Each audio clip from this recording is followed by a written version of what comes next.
Welcome to Jetpack Compose UIX Premium App Template. Locate the downloaded zip file on your computer. Now, right-click on the file. From the menu, select Extract All or Extract Here, depending on your system. This will unzip the package and make the project files accessible. Wait for the extraction process to complete. Once done, you'll see a new folder containing all the project files, ready to use.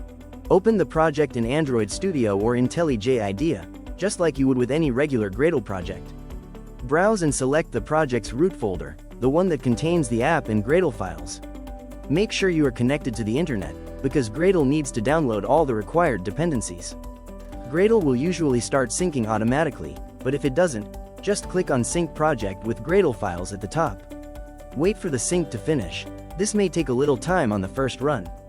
Once the sync is complete, you can build and run the project on an emulator or a connected device.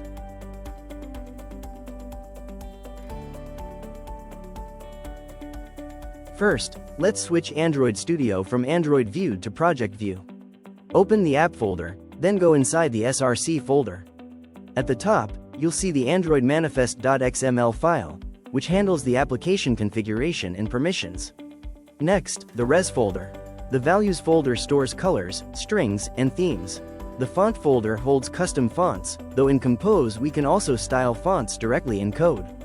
The drawable folder contains images and vector assets. Now, let's check the Java folder. Inside it, we have the UIX package. This is divided into components right-pointing arrow reusable building blocks like buttons and cards. Screens right-pointing arrow complete Compose screen designs such as onboarding or empty states. Demo right-pointing arrow small previews of individual components. App right-pointing arrow simple demo apps, including the ice cream example. Let's look at a quick demo. Inside the Components folder, open the Button component.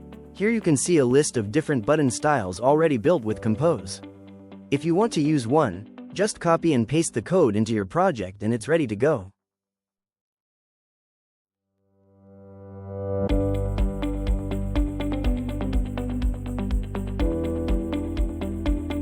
If you want to quickly find a specific UI design in this project, to find any UI design in this project, press Ctrl plus Shift plus F, type the name, and it will show all matches across the project. Click the result, open the file, and just copy the design you need. This way, you don't have to manually browse through every folder. You can simply search once, find the exact design, and reuse it anywhere in your app.